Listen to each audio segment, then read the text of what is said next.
Саламатсыздар ма балалар? Бізде бүгін қазақ тілі, біздің бүгінгі танысатын сабағымыз қаратпа сөз деп аталады. Біздің бүгінгі сабақтан үйренетініміз, біздің бүгінгі мақсатымыз, біз неге жетуіміз керек? Қаратпа сөздерді ажырату және тыныс белгілерін дұрыс қою. Балалар, біздің бүгінгі сабақты бастамас бұрын барлығымыз орнымыздан тұрып, көңіл күйімізді көтеріп, шаттық сөздерін айтамыз. Барлығымыз орнымыздан тұрамыз. Қайырлы күн болсын!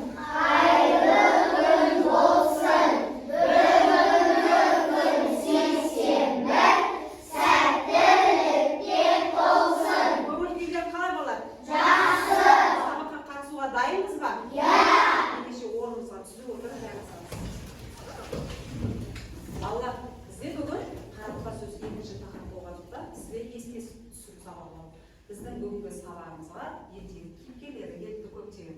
Біздің бірінші кейіпкеріміз қай кейіпкер екен? Аңқау қоян ертегісіндегі қоянымыз қонаққа келді. Бұл қоянның сіздерге арналған тапсырмасы бар екен. Бұл қоянда біз өткен тақырыптар бойынша ережелерді еске түсіріп айтып беруіміз керек. Балалар, күнделік әдісіне қатысқыларыңыз келе ме? Иә. Ал ендеше өткен тақырыптар бойынша ережені еске түсіріп өтейік. Қайы, кім қатысады? Ойынға қайсы шешіп келе ғой? Әйелге бірінші бастаған. Сұрағымыз дауысын шығарып оқимыз.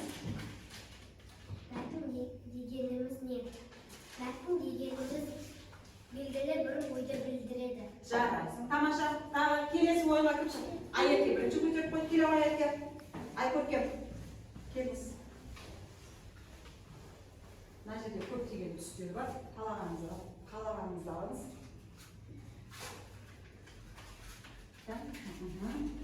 Қаратпа сөздер сөйлемнің қай бөлігінде кездеседі және тыныс белгілері қалай қойылады? Жарайсың. Қаратпа сөз сөйлемнің басында және негізгі бөлігінде ортасында кездеседі. Қаратпа сөз сөйлемнің басында, ортасында және соңында кездеседі. Ол басында кездескенде оның артында болады. Ал ортасында Қаратпа сөз сөйлемнің басында кездескенде одан кейін не қойылады? Өтір қоямыз. Сөйлемнің ортасында кездессе оның алдында және артында қойылады. не қойылады? Құты асықпа. Өтір қойылады деп айтамыз. Қаратпа сөз сөйлемнің соңында кездесетін болса, өтір қаратпа сөздің алдында болады. Алдында болады. Жарайсың. Айкөркем, тамаша. Келесі тағы. Ерді келе қойыңыз. Мына партадан. Келе қойыңыз. Өзіңде қалағаныңызды алып. Неде жазылған екен? Мәтіннің қанша түрі бар? Мәтіннің 3 түрі болады. Әңгіме мәтіні, сипаттау мәтіні, пайымдау мәтіні. Тамаша. Тағы кім қатысады? Келе қойыңыз сұлтан. Бірінші болып көтерген. Жылдамдық керек бала бұл жерде.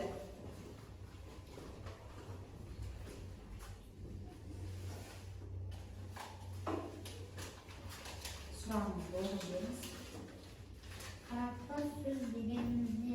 Қаратпа сөз дегеніміз біреудің назарын өзіне аудару үшін айтылатын қолданылатын сөз. Мысалы Дидар, бүгін екеуміз бірге кітапханаға барайықшы. Бұл жерде Дидар қаратпа сөз болып тұр. Тыныс белгіні қай жерге қоясыз сен? Мен тыныс белгіні Дидардан кейін қоямын. Дидардан кейін қандай тыныс белгі қоясыз? Үтір белгісін қоямын.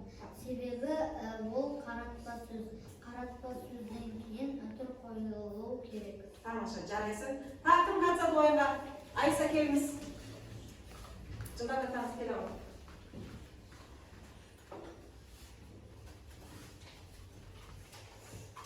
Дауысыңызды шығарыңыз. Әңгіме мәтінінің анықтамасы қандай? Әңгіме мәтіні дегеніміз оқыған рет-ретімен баяндап айтатын мәтінді әңгіме мәтіні деп атаймыз. Оның сұрағы не істеді деген сұраққа жауап береді. Тамаша, жарайсың. Тағы кім қатысқысы келеді ойынға? Ерасыл бірінші көтерген. Келіңіз. Жылдам. Дауысыңызды шығарып оқимыз. Пайымдау мәтіні дегеніміз не? Пайымдау мәтіні. Пайымдау мәтіні дегеніміз оқыған немесе құбылысты дәлелденіп айтылатын мәтінді пайымдау мәтіні деп атаймыз. Пайымдау мәтіні неліктен деген сұраққа жауап береді. Тамаша, жарайсың. Тағы кім шығады? Келесіге. Кім? Аятке келе ғой. Жандәурен келе ғой. Бірінші көтеріп қой. Кел.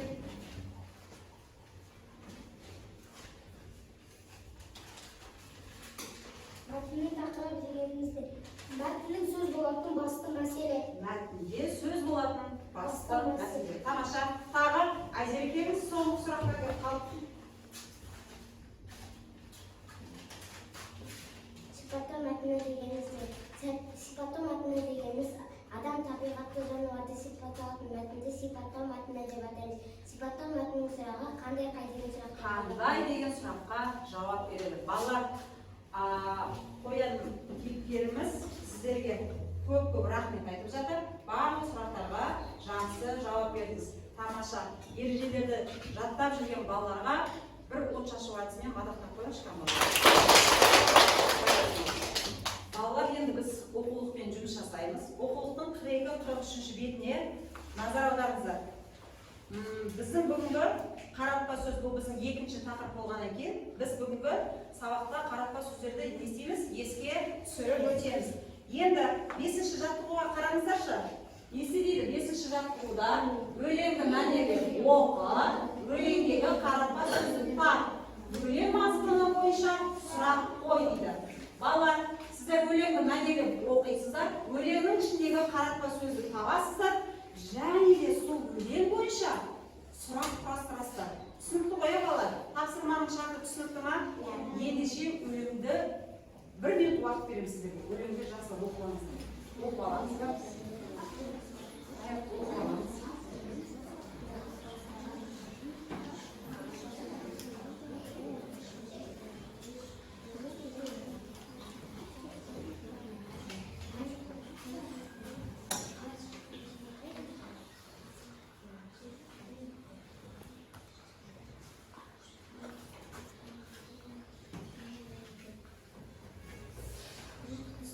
Сіздерге берілген уақыт аяқталды.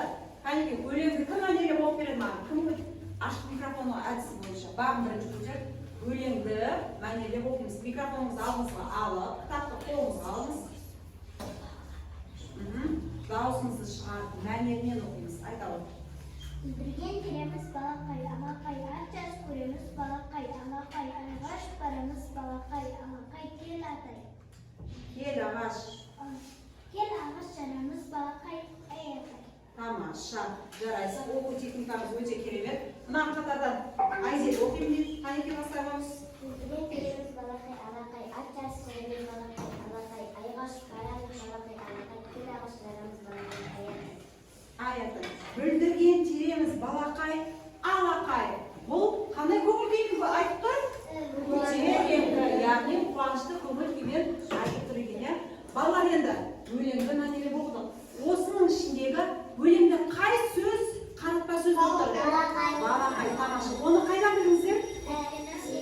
Себебі балақай адамның назарын өзіне аударып тұр екен.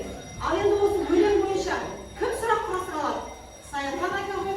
Балақай қайда ұшып барды? Балақай қайда ұшып барды? Кім жауап береді? Балақай айға ұшып барды. Тамаша. Тағы кім сұрақ қояды? Мұрадыл. Кім ат жарыс көрді? Кім ат жарыс көрді? Кім жауап береді? Балақай ат жарыс көрді. Тамаша. Тағы кім сұрақ қояды? Ерасыл. Балақай нені теді? Балақай нені теді дейді? Кім жауап береді? Қасиет. Балақай ама теді. Тамаша. Жарайсыңдар балалар.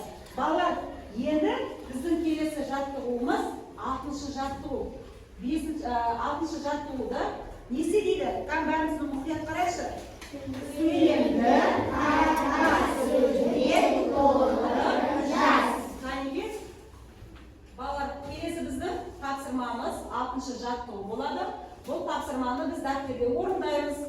Бұл жаттығуда не деген екен? Алиша оқып жіберші. Бұл жаттығу. Сөйлемді қаратпа сөзбен толықтырып жаз. Яғни балалар, қараңыздар. Берілген сөйлемнің ішінде көптеген орнына қаратпа сөздерді ғана жазамыз. Түсінікті ғой, иә? Және қаратпа сөзбен толықтырып, қалай жазамыз? жазады екеуміз. Ендеше бастайық жаттығымызды.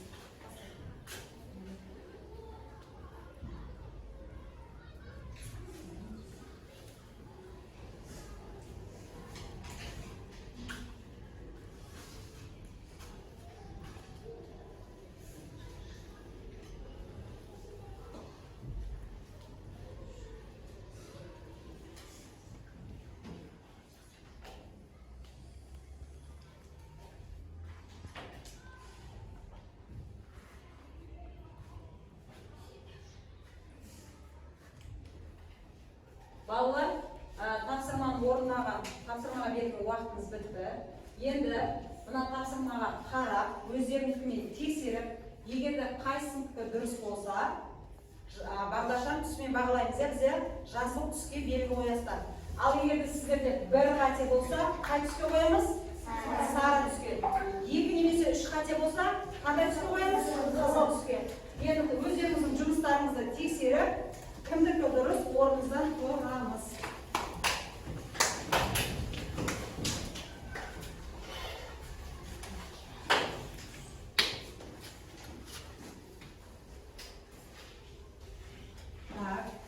Болды па? Ал аяғым өзіңнің Айжан бірінші сөйлеміңді оқып бере қойшы. Қызым, осы сөйлемде қызым сөзінен кейін. Тамаша. Қарапқа сөз сөйлемін қай жерде кездесіп тұр? Сөйлемнің басында кездесіп тұр. Жарайсыздар. Так, Мариям, сен неге тұрмадың?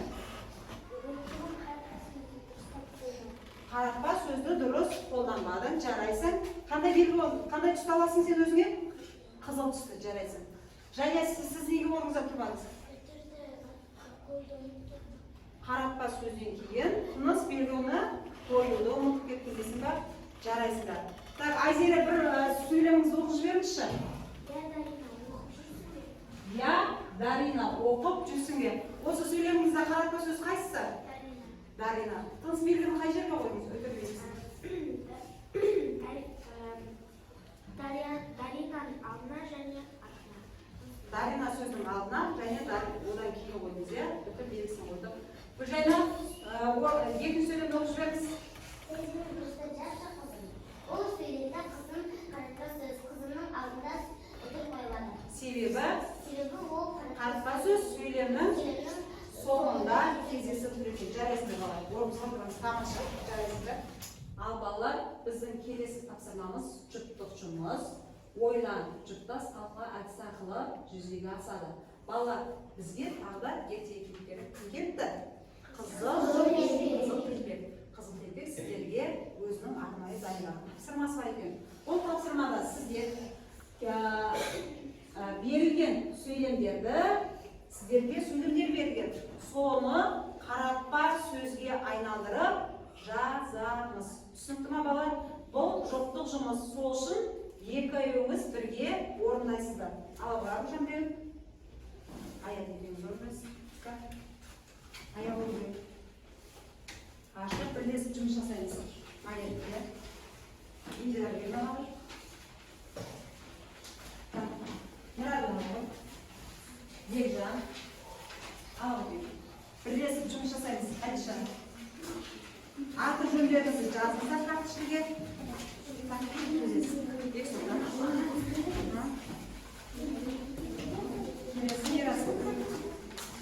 Жұптық жұмыс бірлесіп, аты жөндеріңді жоғарыға жазып.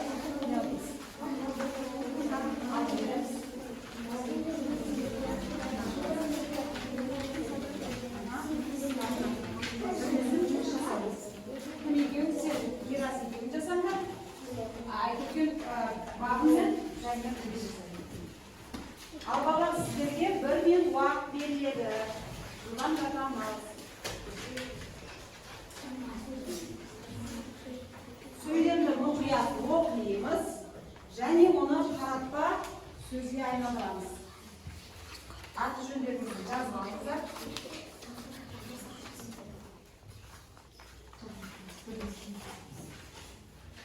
Қаратпа сөзге қойылатын тыныс белгілерге мұқият мән береміз. Оқып аламыз ба? Қалай айналдыруға болады?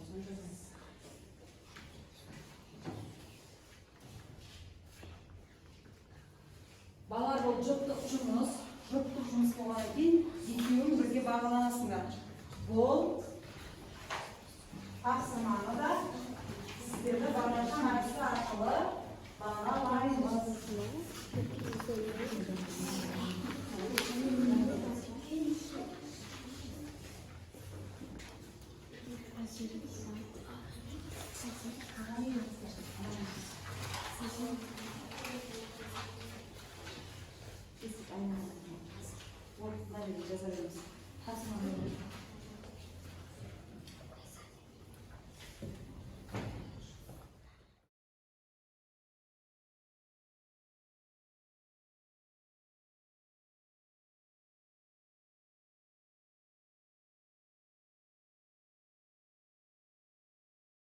Балалар, сіздерге берілген уақыт тамамдалды.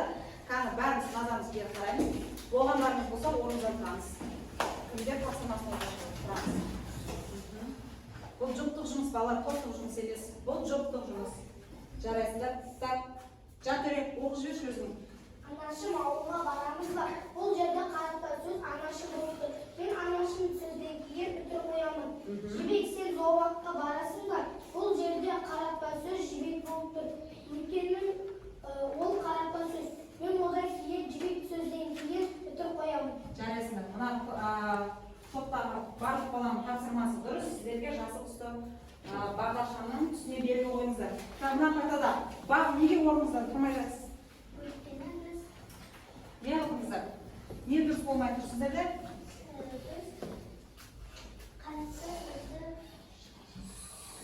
Қаратпа сөзді сұраққа бағдаршамның қай тұсын қолданасыздар? Қызыл тұсын, жарайсыңдар. Так, Кеңесхан, сен неге? Жоқ, дұрыс, тапсырманы дұрыс орындаңыз ба? Али, сендер неге тұрмай жатсыңдар? Сұрақ айналды. Иә, біздің тапсырмада не берген еді? Сөйлемді қаратпа сөзге айналдыру керек. Дарина, сіз неге орындамасыз? Бала, тыныш шығамыз.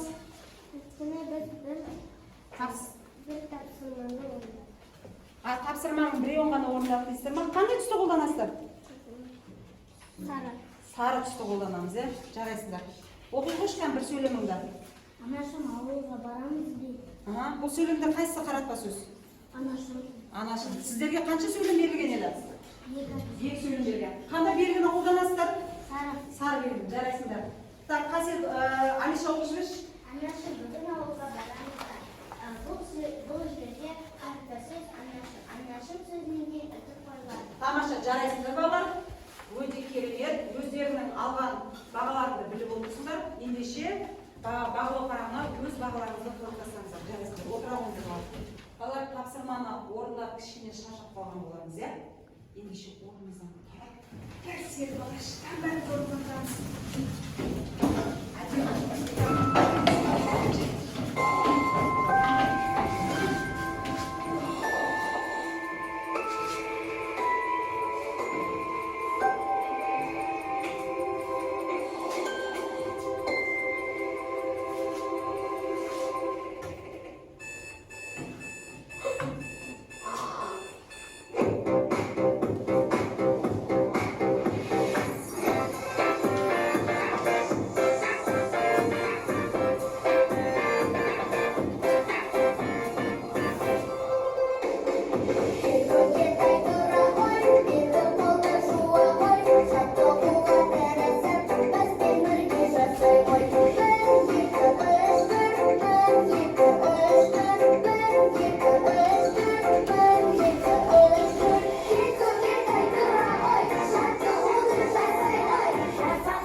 Rahmet sizlere balalar.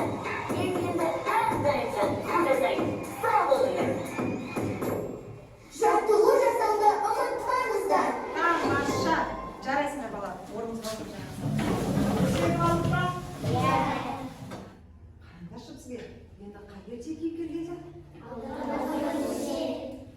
Алдар көшемізге дайындаған топтық жұмыстар бар екен. Орындауға дайынсыз ба? Иә.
Балалар, тыныштық сақтаймыз.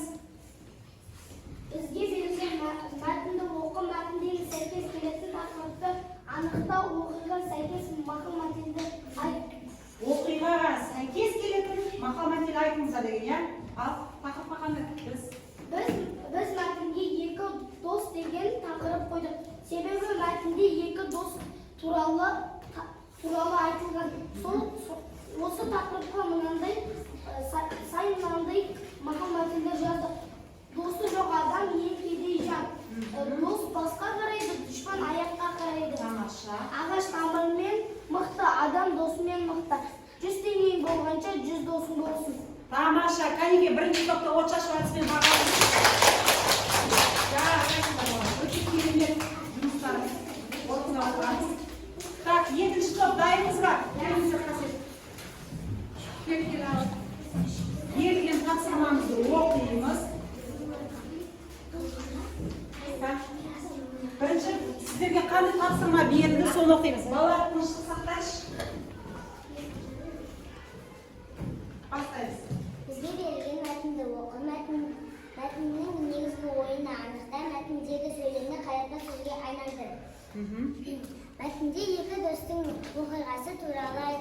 мәтіндегі негіз ғой дос бір-бірін қиындықта тастамау керектігі айтылған. Бұл жерде қаратпасөз аю сенің құлағыңа не деп сыбырлады.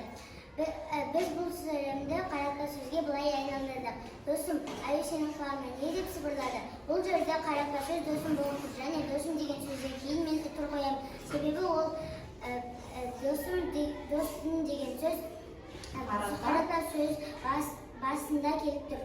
Сөйлемнің басында келіп тұр. Қанеке, екінші топта бағала жіберейікші. Дұрыс туралы айтылғандай. Тамаша. Келесі үшінші топтаймыз ба? Келіңіздер. Үшінші топ. Айзере. Келе ғой, Ерасыл, Дарина. Тапсырмада не берілген? Бала тыныштық сақтаймыз. Кішкене, иә? Әрбір досымыздың ойын мұқият тыңдаймыз. Бұлар бірлесіп жұмыс жасады ғой. Бірінші берілген оқып отырмыз. Мәтінді оқы, мәтіндегі қарата сөйлемді тап. Мәтінге байланысты сұрақ құрастыр. Мәтіндегі. Біз осы мәтінді оқи отыра екі қарата сөз бар сөйлемді таптық. Бірінші, жақсы. Олай да болса жамандық. Жақсылық сен мені артыңа мінгіздіретші. Бұл бірінші сөйлем, қаратпа сөйлем. Мәтіннің ішіндегі бірінші сөйлеміміз. Ал екінші сөйлем? Жақсы. Олай болса жамандық қазір мына атқа міне біраз жер жүріп, барып түсіп артыңды байла да өзің жаяу кете бер. Кете бер деген. Тамаша. Демек, мәтіндегі не деген сіздерге қаратпа сөйлемді тап деген. Және мәтінге байланысты сұрақ құрастыр дейді. Так, Ерасыл, оқып жүрші, қандай сұрақ құрастырылыңыздар? Мәтінде кімдер туралы? Жамандықтың артынан кім келді? Мәтінде кімдер туралы айтылған деген сөзіміз бар кетті. Жамандықтың артынан кім келді? Мәтінде кімдер туралы айтылған? Жамандық пен жақсылық туралы айтылған. Тамаша. Жамандықтың артынан кім келді? Жамандықтың артынан жақсылық келді. Тамаша. Қанеке, үшінші топта бағала жіберейікші. Үшінші топ. Тамаша бала, керемет жұмыс. Гүлдендіріп, әлемін жасап. Келесі төртінші топ. Келіңіздер. Келеу Айзере. Айтып тұр. Айзере отырыңыз. Айтып, кет. Статысы өсірген. Бірінші сіздерге берген тапсырманы оқып өтеміз. Мәтінді оқы, мәтіндегі қаратпа сөздердің қате қойылған тыныс белгілерін түзету керекпіз. Біз бұл мәтінге қандай ат қойдыңыздар бірінші? Біз мәтінге қайырымды бала деген тақырыпты қойдық. Тамаша. Және де бұл жерде қате белгі қаратпа сөз бар. Әже, мен де бала кезімде туған күніме торт алуды бірнеше жыл армандадым деген сөзде қате тыныс белгі бар. Себебі әже деген сөз қаратпа сөз. Ал бұл жерде әже деген сөзден кейін қандай белгі қойыпты? Сұрақ белгісі. Сұрақ белгісін қойды. Біз оның орнына үтір қоямыз. Тамаша. Ал екінші сөйлемін айтып Шайкөрпен. Екінші сөйлем қандай? Мәтінде екінші сөйлемде қате кеткен. Менің туған күнім ғой, ана. Бұл жерде ана сөздің алдында қосын емес үтір қойылады. Себебі ол қаратпа сөз. Қаратпа сөзден кейін қаратпа сөздің алдында үтір қойылады. Сізде ана деген сөз сөйлемнің қай жерде кездесті? Соңында және оның алдында қос белгі. Бұл жерде ана деген сөзден кейін қос нүкте қойылған екен. Бұл жерде яғни тыныс белгіні қате қойылған екен. Тамаша, жарайсыңдар. Ендеше балалар, бүгін барлықтарыңыз сабаққа керемет қатыстыңыздар. Бүгінгі тапсырма берілген екі тапсырмадан жасыл баклажанның үстіне алғандар. Қазір орнымыздан тұрып тұрайықшы, кімдер алған екен? Тамаша, Аят, Аяулым, Айерке, Жанерке, Жантөре, Қасиет, Мирас, Елдар.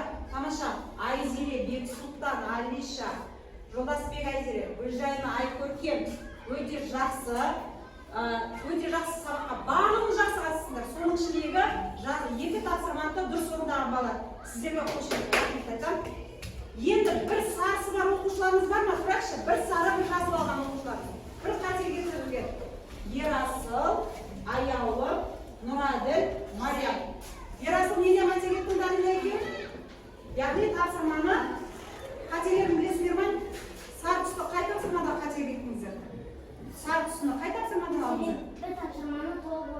Жарайсыңдар. Тамаша. Қызыл түсті алғандар кімдер болды бізде? Бір қызыл, бір жасыл алғандар. Кімдер болды? Жания.